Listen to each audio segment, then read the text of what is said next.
आप देख रहे हैं उपदेश टाइम्स न्यूज में हूं दीपा मिश्रा। आइए नजर डालते हैं आज की खास खबरों पर। तिरवा कन्नौज। समाजवादी पार्टी के राष्ट्रीय अध्यक्ष अखिलेश यादव ने ऐलान करते हुए कहा कि भाजपा की विदाई कर दो, देश में खुशहाली आ जाएगी। बेरोजगारों को सरकारी नौकरी मिलने लगेगी। अग्निवीर योजना खत्म हो जाएगी। किसानों को एमएसपी की गारंटी मिलेगी। उनके कर्जे माफ होंगे। लोगों को मुफ्त अच्छा आटा और डाटा मिलेगा। कन्नौज में तो भाजपा साफ हो जाएगी। सपा मुखिया व कन्नौज संसदीय सीट से सपा प्रत्याशी अखिलेश यादव शुक्रवार की शाम हसेरन कस्बे के रामलीला मैदान में आयोजित एक विशाल जनसभा को संबोधित कर रहे थे। उनका उड़न खटोला रामलीला मैदान में शाम 4 बजे के करीब उतरा। हेलीकॉप्टर से उतरकर वो करीब 200 मीटर पैदल चलकर जनसभा स्थल पर पहुंचे। जनसभा के मंच पर मौजूद सपा पदाधिकारियों से मिले। इसके बाद उन्होंने मंच पर अपने दोनों हाथ हिलाकर मौजूद हजारों की भीड़ का अभिवादन किया। उनके हाथ हिलाते ही हजारों की भीड़ अखिलेश जिंदाबाद के नारे लगाने लगी। भीड़ के उत्साह से गदगद सपा मुखिया ने मंच से ही सवाल दागा कि इस बार भाजपा की विदाई कर रहे हो कि नहीं। इस पर भीड़ से आवाज आई कि भाजपा साफ होगी, इंडिया गठबंधन जीतेगा। इस पर अखिलेश यादव ने भीड़ को बताया कि भाजपा का जाना क्यों जरूरी है। उन्होंने कहा कि भाजपा संविधान को बदलने का प्रयास कर रही है। अग्निवीर जैसी योजनाओं से देश का कुछ भी भला होने वाला नहीं है। देश के करोड़ों बेरोजगार युवा नौकरी की तलाश में भटक रहे हैं। किसानों की आय भी भाजपा के वायदे के बावजूद भी दोगुनी नहीं हुई। किसानों को अपनी फसलों का एमएसपी भी नहीं मिल रहा है। करीब 1 घंटे के अपने संबोधन के दौरान उन्होंने भाजपा पर जमकर प्रहार किया।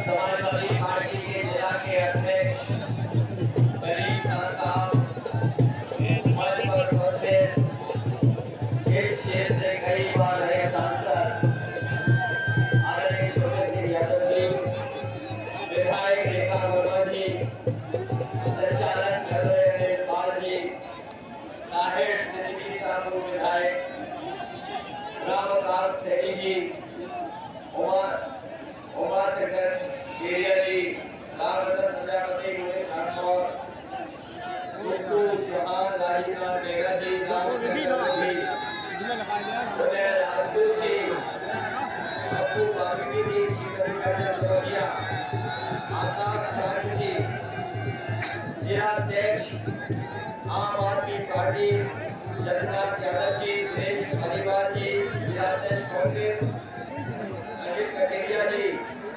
शरद यादव जी, रामनाथ राजपूत, दिनेश भाकर जी, मनोज सैनी जी, समाजवादी पार्टी के हमारे महासचिव वर्मा और उपस्थित जो मंच पर हैं, बड़ी संख्या में हमारे सभी संगठन के नेता जो मंच पर हैं, इस चुनावी जनसभा में आए हुए हमारे आदरणीय बुजुर्ग माताएं, बहनें, नौजवान साथी, पत्रकार बंधुओं, मैं सबसे पहले आप सबका इस चुनावी जनसभा में आए हुए लोगों का बहुत बहुत आभार व्यक्त करना चाहता हूं। मैं देख रहा हूं कि मैदान के चारों तरफ हमें सरी सर दिखाई दे रहे हैं। हमारे मंच के दाएं तरफ समाजवादी पार्टी के कार्यकर्ता हैं, बड़ी संख्या में हमारे सपेरे भाई बहन के आए हुए हैं। दाएं तरफ मंच पे भी बड़ी संख्या में लोग दिखाई दे रहे हैं। जहां हेलीकॉप्टर खड़ा है वहां भी लोग दिखाई दे रहे हैं। आज की चुनावी जनसभा, ये जो चुनावी जनसभा में समर्थन आप लोगों ने दिया है, जो आप लोग सहयोग करने निकल पड़े हैं, अब इससे तो भारतीय जनता पार्टी का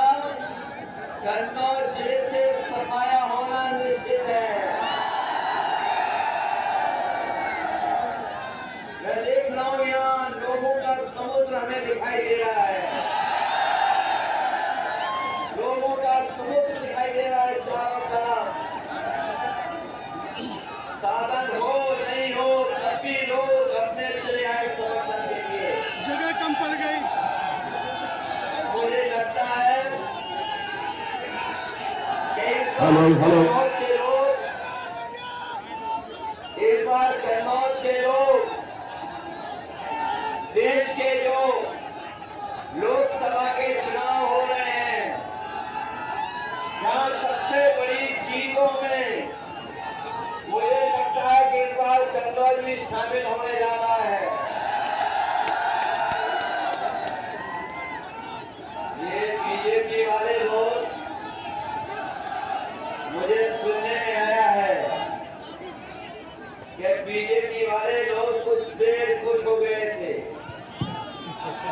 कुछ घंटों के लिए बड़ी खुशी मना रहे थे, उसी घंटे खुशी मना पाए हैं। बताओ उनका हाल कैसा है अब?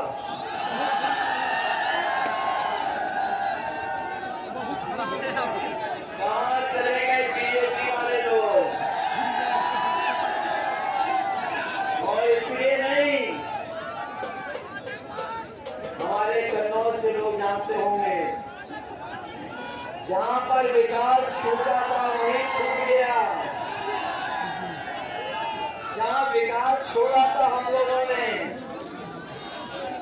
उससे आगे ये कन्नौज का विकास नहीं किया इन्होंने। और इनको केवल 10 साल का हिसाब किताब नहीं देना है, बल्कि 17 साल का हिसाब किताब देना है। दिल्ली के 10 साल और लखनऊ के सरकार के 7 साल, बताओ 17 साल का हिसाब देना है कि नहीं देना है इन्हें? और 17 साल में हमारे किसानों के साथ धोखा किया। किसान भाइयों, देश के प्रधानमंत्री भी आए थे, कन्नौज में कई बार आए और कह के गए थे कि हम किसानों की आय दोगुनी कर देंगे। बताओ, गुरसाईगंज में आए थे, बिरवा में आए थे। बताओ हमारे किसान भाइयों, किसी की पैदावार का लाभ, क्या उनकी आय दोगुनी हो गई? आज आय दोगुनी नहीं की थी इन्होंने, काले कानून लाने का काम किया था। और काले कानूनों से हमारे किसान भाइयों की जमीन छीनना चाहते थे। न केवल जमीन छीनना चाहते थे, बल्कि उनकी पैदावार की लूट करना चाहते थे। हमारे किसान भाई पूरे देश के दिल्ली में बैठ गए, धरना दिया। किसान आंदोलन को रोकने के लिए बीजेपी के लोगों ने आरसीसी की दीवार बनवाई थी, कील लगवाई थी, ट्रैक्टर में कोई डीजल नहीं भरवा सकता था। लेकिन हमारे किसानों ने परवाह नहीं की, दिल्ली सालों साल घेरे रहे और तभी दिल्ली से लौटे थे जब काले कानून वापस हो गए थे। 1000 किसान शहीद हो गया। इनकी सरकार में 1000 किसान बाबा साहब भीमराव अम्बेडकर जी के नाम पर हो गया है। ना उसका कोई नाम हटा पाएगा और न कोई बाबा साहब भीमराव अम्बेडकर जी का दिया हुआ आरक्षण उस मेडिकल कॉलेज से खत्म कर पाएगा। जैसा आरक्षण से उन्हें डॉक्टर पढ़ने की अनुमति मिली है, उनकी संख्या बढ़ी है, उसको और बढ़ाने का काम हम समाजवादी करते हैं।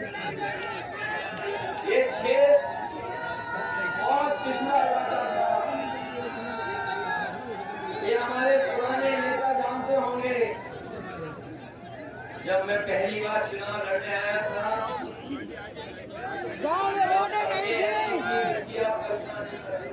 मैं सोलापुर में मीटिंग हुई थी भैया। ये हमारे बुजुर्ग लोग जानते होंगे, मसेरा इंदरगढ़ आना, नादेमऊ जाना और सीधो मिसुरपुर मार भी दूना। और इस इलाके में जाने में पूरा दिन लग जाता था, एक कोने से दूसरे कोने तक। जब यहाँ के विधायक रहे अनिल पाल जी के पिताजी विजय बहादुर पाल जी, वो जब हमारे साथ चलते थे तो बताते थे कितने दिन उन्होंने भूख हड़ताल की थी। जाने कितने दिन सड़क बनवाने के लिए भूख हड़ताल करनी पड़ती थी, तब भी सड़क नहीं बन रही थी। अगर किसी ने सड़कों का जाल बिछाया तो समाजवादी लोगों ने चारों तरफ सड़क बिछाने। जब कभी खड़नी से निकलते थे तो बताओ खड़नी में कितने गहरे गड्ढे होते थे। गड्ढों का जाल था, गड्ढों का जाल। खड़नी। और जब कभी चपुंदा से उधर जाते थे हम लोग एरवा कटरा या सौदे की तरह, तो बबूलों से अपनी गाड़ियों को रगड़ देती थी, खड़ा करके निकल पाते थे। सेरन से मिसुरपुर। बताओ आज शिवराम सौदे गैरवा कटरा 4 लेन की सड़क है कि नहीं है, बताओ आप। ये सब सड़कें हो गई और भी इसके नहीं हो गई भैया। और जितने तार, जितने ट्रांसफार्मर, जितना बिजली का इंतजाम किया, ये बीजेपी के चुनने के बाद ये सब बिजली आना बंद हो गई। बताइए भैया भैया भैया। बताओ बिजली आना बंद हो गई बीजेपी सरकार में क्या नहीं। और बिजली आ भी रही तो बताओ बिल कितना देना पड़ रहा है। बिल का कोई हिसाब किताब नहीं है। और मीटर लगा दिया वो अलग, और जब बिल आता है तो बताओ करंट लगता है कि नहीं लगता है। नींद नहीं आता। और बिजली आ नहीं रही है। बिजली का बिल समाजवादी ने बिजली बनाई, बिजली नहीं बना पाए, गाँव तक पहुँचा पाए। मुझे याद है जब देश के पूर्व राष्ट्रपति कलाम साहब से मेरी मुलाकात हुई और उन्होंने मुलाकात में उत्तर प्रदेश के लिए बहुत सारे राय और सुझाव दिए थे, जिन सुझावों को हमने पूरा किया। और उस समय आपको याद होगा कि यहीं पर कलाम साहब आए थे फकीरपुरवा में, हम लोगों ने उनको कार्यक्रम में बुलाया था और उस गांव को वो बिजली की सुविधा दी थी। जहां भी तूफान भी आ जाए, तार टूट जाए, ट्रांसफर खो जाए, लेकिन गांव की बिजली नहीं जाती थी। और बिजली न जाने के साथ साथ उनको कभी बिल नहीं देना पड़ता था, पूरे गांव की फ्री बिजली थी। वही योजना कई गांवों में शुरू कर दी हमने, लेकिन इस सरकार ने उस गांव के अलावा किसी गांव में वैसी बिजली नहीं लगने दी। और उस गांव में जो लगी हुई बिजली का इंतजाम था वो इस सरकार ने खराब कर दिया, फेंक दिया, खराब कर दिया। आज उस गांव के लोग उस बिजली के प्लांट से बिजली नहीं पा रहे हैं, कोई सुविधा नहीं दी। ये बताइए धोखा हुआ कि नहीं हुआ। और उमरना में हम लोगों ने दूध का प्लांट लगवाया था और गाय के दूध का कारखाना लगवाया था, जिससे गाय के दूध से बनी हुई चीजें हमारी बाजार में पहुंचे, शहरों में पहुंचे और हमारे किसानों को लाभ हो। मैंने उस समय कहा था, आपको याद होगा कि अपने किसान भाइयों को अगर भैंस के दूध से 4 रुपए ज्यादा पैसे में हमें प्रति लीटर अगर दूध खरीदना पड़ेगा तो अपने गांव में रहने वाले किसान भाइयों के गायों का 4 रुपए महंगा दूध खरीद करके उस कारखाने को चलाएंगे। इस सरकार ने किसानों को रेट बढ़ के दिया, बल्कि वो कारखाना था वो बंद करा दिया। अब बंद हो गया, आपके बच्चे पढ़ लिख करके इंजीनियर बन जाते, वो इंजीनियरिंग कॉलेज बंद कर दिया। बताओ ये बंद हो गए नहीं बंद हो गए। और ये बहुत प्रचार कर रहे थे वैक्सीन वाला, बताओ सबके वैक्सीन लगवा दी, वैक्सीन लग गई सबके। और ये हमारे सरकारी कर्मचारी जानते होंगे, इन्हें दबाव डाल करके इनके वैक्सीन लगवा दी। ये जितने सरकारी कर्मचारी हैं, प्रेस के लोग हैं, इनके सरकार के लोगों ने दबाव बनाया, वैक्सीन लगवा दी। तो यूके के कोर्ट से फैसला भी आ गया है कि जिन लोगों को ये वैक्सीन लगी है उनका हार्ट फेल जल्दी हो सकता है, हार्ट की बीमारी हो सकती है। बताओ, वो जब अपना वैक्सीन का सर्टिफिकेट देखेंगे तो वोट किसको देंगे? बताओ, भाजपा के खिलाफ वोट डालेंगे कि नहीं डालेंगे? जब वो अपना सर्टिफिकेट देखेंगे, बताओ इनकी जान को खतरा में डाल दिया कि नहीं डाल दिया बीजेपी वालों ने? और सर्टिफिकेट देखेंगे वैक्सीन का तो वोट भारतीय जनता पार्टी के खिलाफ डालेंगे, ये हम जानते हैं।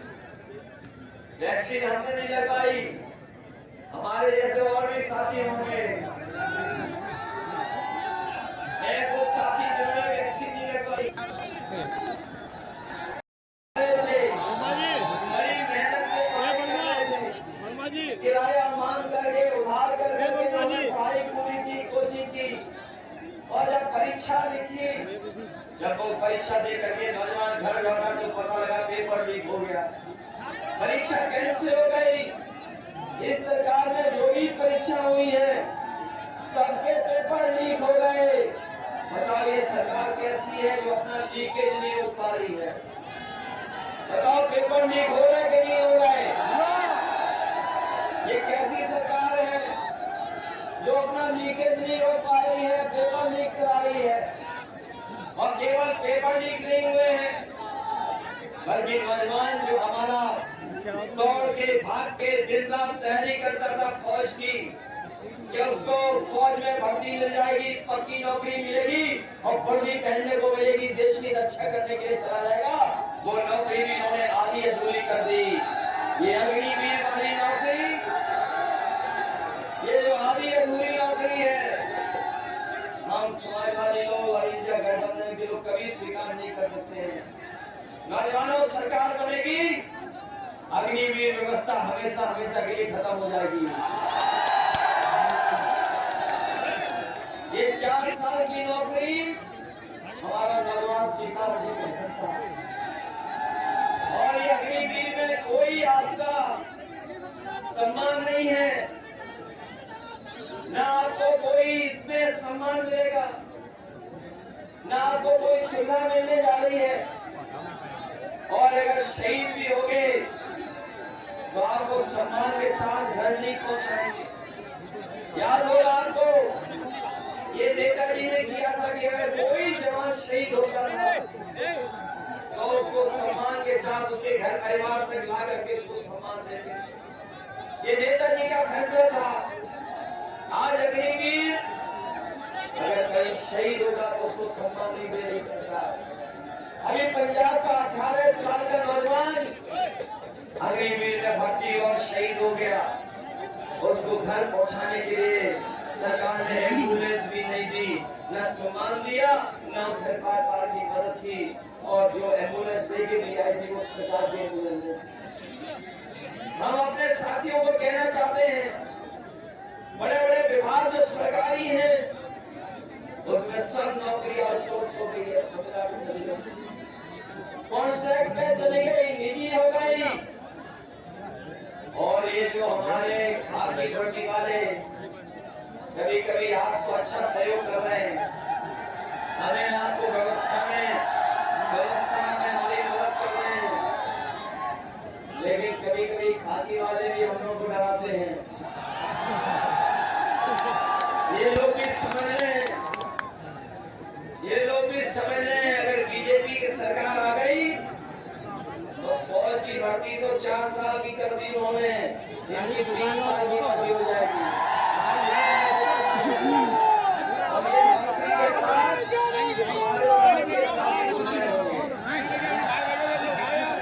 कभी कभी ये सवाल करते हैं कि ये कहते हैं ये कैसा हो सकता है? तो मैं उनसे पूछता हूँ, बताओ क्या आपको पता था कि अग्निवीर 4 साल की नौकरी हो जाएगी? क्या आपको पता था कि बीजेपी के लोग हवाई जहाज भेज देंगे? क्या आपको पता था कि बीजेपी के लोग पानी के जहाज भी बेच देंगे, बंदरगाह भी बेच देंगे? क्या आपको पता था कि ये टेलीफोन की कंपनियां बेच देंगे? क्या आपको पता था LIC बेच देंगे? आपको नहीं पता था, आपको ये भी नहीं पता था कि आधी रात ये नोटबंदी कर देंगे। बताओ क्या पता था आपको? तो इसलिए जहां ये चुनाव हमारे आपका भविष्य का है, वहीं आने वाली पीढ़ी के भविष्य का चुनाव है। ये बताओ, संविधान बचाओगे कि नहीं बचाओगे? ये जो संविधान बाबा साहब भीमराव अम्बेडकर जी ने दिया हम लोगों को, यही संविधान है जो हमें हक दिलाता है, यही संविधान है जो हमें न्याय दिलाता है, यही संविधान है जो हमारी संजीवनी है, यही संविधान है जो हमारे और आपके बीच में गैर बराबरी खत्म करने के लिए आरक्षण हम लोग को देता है। ये सरकार संविधान को खत्म करना चाहती है, लोकतंत्र को खत्म करना चाहती है, और ये हमें आपको ये जो एक वोट देने का अधिकार है उसको भी छीनना चाहती है। लेकिन हम उनको बता देना चाहते हैं, जो संविधान बदलने के लिए निकले हैं उसको ये सब लोग मिलकर के बदलने का काम करेंगे। बताओ, बदलोगे कि नहीं बदलोगे?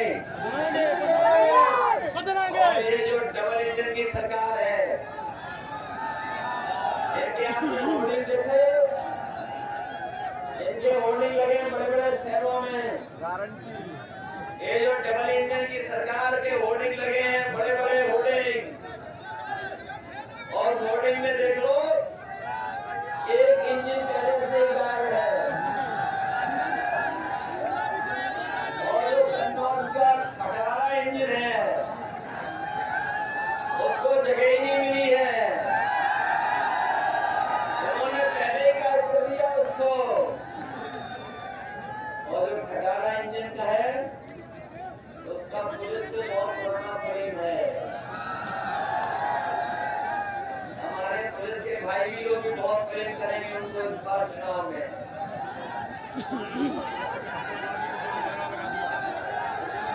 इसलिए सावधान हो के नहीं, सावधान हो। और ये सरकार वाले बताएं, जिनकी नौकरी छीनी, बताओ, हर नौजवान की नौकरी छीनी परीक्षा देने वाले की, जो अगर हम कुल मिला के जिनके परीक्षा कैंसिल हो गई, जिनका पेपर लीक हो गया, वो ऐसे